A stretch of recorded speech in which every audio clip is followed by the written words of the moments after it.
Assalamualaikum warahmatullahi wabarakatuh. Saudaraku yang beriman dan dirahmati Allah. Andai saja pada saat itu Nabi Adam tidak memakan buah huldi, maka bisa jadi manusia tidak perlu bekerja keras untuk beribadah dan memenuhi kebutuhan hidup mungkin yang barusan kalian dengar. Itu hanyalah ekspresi sebagian orang yang belum mengetahui kisah serta hikmah di balik terusirnya Nabi Adam, apalagi selama ini kita hanya tahu tentang tujuan diciptakannya Adam dan tidak mengetahui hikmah di balik terusirnya Nabi Adam alaihissalam. Jika kalian belum mengetahui hikmahnya, tetap tonton terus video ini hingga akhir agar tidak sesat. Kisah terusirnya Nabi Adam dari surga adalah kisah yang sangat mempengaruhi kehidupan manusia sampai saat ini. Kisah tersebut bermula ketika Allah Subhanahu wa Ta'ala menciptakan Hawa sebagai seorang istri yang mendampingi Nabi Adam di surga. Hal itu terekam baik di dalam Al-Quran, di mana Allah Subhanahu wa Ta'ala berfirman, "Hai Adam, tinggallah kamu bersama istrimu Hawa di surga, makanlah makanan dari jenis buah-buahan yang baik dan kamu sukai, tetapi jangan memakan buah huldi dari pohon ini, karena jika kalian berdua memakannya kalian akan termasuk golongan orang-orang yang melanggar ketentuan Allah." Al-Quran Surah Al-A'raf ayat 19. Dari ayat barusan kita secara tersirat larangan Tuhan kepada Adam dan Hawa agar tidak memakan buah huldi tak lain dan tak bukan untuk menguji ketaatan mereka di tempat lain iblis yang sejak awal tak menyukai manusia. Semakin dijangkau kedengkian tatkala melihat kesenangan yang dirasakan oleh makhluk yang membuatnya terusir dari surga hari demi hari. Iblis terus-menerus memikirkan cara bagaimana ia dapat memasuki surga dan menggoda Adam untuk memakan buah huldi, hingga tiba di suatu waktu bersamaan dengan Adam serta Hawa dijangkiti rasa haus dan lapar. Iblis berhasil memasuki surga dengan cara berubah wujud beberapa saat kemudian ketika Nabi Adam tidak mengetahui musuh besarnya itu sedang mengawasinya. Dalam wujud lain iblis pun berkata, "Hai Adam, jika kau lapar ambillah buah huldi, aromanya sangat harum ditambah lagi buahnya sangat lezat." Akan tetapi ketika Nabi Adam melihat buah yang ditunjukkan iblis itu, Adam menolak berkali-kali. Iblis membujuknya berkali-kali pula. Adam dan Hawa menolak. Tentu saja iblis yang mendapat penolakan rasa kecewa, namun makhluk tersebut tidak putus asa sedikitpun. Berbagai cara dan beragam tipu daya iblis terus membujuk agar Adam mau makan buah terlarang itu, dan benar saja di waktu yang lain rasa lapar kembali menjangkiti Adam dan Hawa. Bedanya rasa lapar yang mereka rasakan itu tak sama dengan rasa lapar sebelumnya. Di saat bersama iblis melihat itu sebagai kesempatan terbaik menjerumuskan makhluk yang ia benci. Iblis lalu memetik buah huldi dan membawanya ke hadapan sang Nabi. Di hadapan Nabi Adam, iblis dengan nada meyakinkan berkata, "Makanlah ini, dengan memakan buah tersebut kalian berdoa akan menjelma menjadi malaikat. Kalian akan hidup abadi di surga. Surga ini akan menjadi milik kalian buat selama-lamanya. Kalian akan hidup kekal. Percayalah, aku adalah teman pemberi nasihat yang baik." Mendengar perkataan iblis, Adam maupun Hawa saling berpandangan.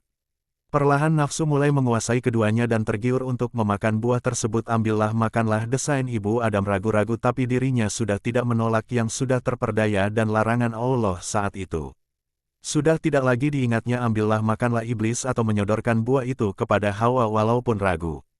Tapi raut wajahnya tak bisa berbohong. Ia seolah-olah sudah tak bisa lagi menahan keinginannya untuk memakan buah huldi. Di saat keduanya merasa ragu, tiba-tiba iblis kembali meyakinkan dengan berkata, "Demi Allah, aku tidak menyesatkan kalian. Aku benar-benar memberi nasihat baik agar kamu tetap abadi di surga. Ambillah." Begitu yakinnya Adam dan Hawa tatkala iblis bersumpah dengan membawa bahwa nama Allah.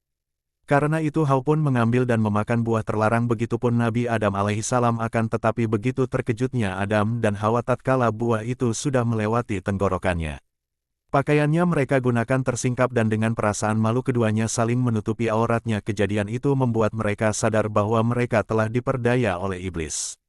Adam dan Hawa bergetar ketakutan lantaran melanggar apa yang Allah perintahkan. Keduanya lantas memutuskan bersembunyi dengan harapan Allah tak akan melihat mereka, namun tanpa menunggu lama Allah pun memanggil pasangan tersebut dan berkata, "Adam, mengapa kau lari dari aku?" Dengan ketakutan Adam menjawab, "Bagaimana aku bisa lari dari engkau, wahai Tuhanku?" Allah bertanya lagi, "Lalu kenapa kau bersembunyi?" "Aku malu dan takut, ya Allah," jawab Adam sambil tertunduk. Seketika seluruh alam surga menjadi hening. Bagaimana bisa makhluk yang Allah berikan kemuliaan di atas makhluk lainnya menyimpang dari perintahnya? Dalam suasana haru Allah lantas berfirman, "Bukankah aku telah melarang kamu berdua dari pohon satu itu, dan bukankah aku katakan kepadamu sesungguhnya iblis itu adalah musuh yang nyata bagi kamu berdua?" Al-Quran Surah Al-A'raf ayat 22. Setelah firman Allah tersebut didengarkan oleh Adam dan Hawa beberapa saat kemudian keduanya pun diusir dari surga. Dari kisah terusirnya Nabi Adam barusan para ulama telah menjelaskan satu demi satu potongan kisah yang mungkin dapat disalahpahami oleh umat muslim, mulai dari surga yang dianggap sebagai lokasi peristiwa, jenis pakaian yang digunakan hingga ujung yang digunakan iblis saat menggoda. Ada menariknya Kiai Haji Bahaudin Nur Salim juga menjelaskan kesatuannya Nabi Adam dari sudut pandang yang berbeda. Menurutnya yang akrab disapa Gus Ba, ada satu hal yang membuat kita harus membela Nabi Adam sampai hari kiamat. Sebab saat beliau ditanya oleh Allah tentang alasannya melanggar perintah Allah, Nabi Adam berkata, demi kehormatanmu yang Allah, ketika nama engkau disebut oleh iblis, saya tidak pernah menyerah. Ada makhluk yang berani bersumpah atas nama engkau kemudian ia berbohong. Ternyata perkataan Nabi Adam yang dari kitab tafsir At-Tabari itulah yang membuat kita harus membela Nabi Adam sampai hari kiamat. Pasalnya ketika Allah mendengar jawaban sang Nabi, Allah dibuat terharu sehingga tobat Nabi Adam pun diterima. Karena dari kisah terusirnya Adam ada beberapa hikmah yang penting untuk kita terapkan dalam kehidupan dunia. Pertama, bersumpah dengan nama Allah adalah hal yang patut dihindari. Seorang muslim dikarenakan mencerminkan perilaku iblis apabila sumpah itu tidak ditepati atau digunakan untuk berbohong. Kedua, meski berbuat salah adalah tabiat manusia, tapi Nabi Adam mencontohkan kepada kita, jika menyegerakan bertaubat memohon ampun kepada Allah adalah sikap yang sangat diutamakan.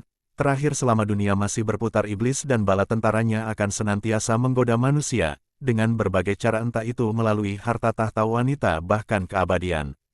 Saudaraku yang beriman, menurut kalian apa hikmah terbaik yang bisa kita petik dari terusirnya Nabi Adam dan Hawa? Wallahu alam bisawab. Terima kasih saudaraku yang menonton video ini hingga akhir. Dan sampai jumpa di video selanjutnya. Hamba Allah undur diri. Wassalamualaikum warahmatullahi wabarakatuh.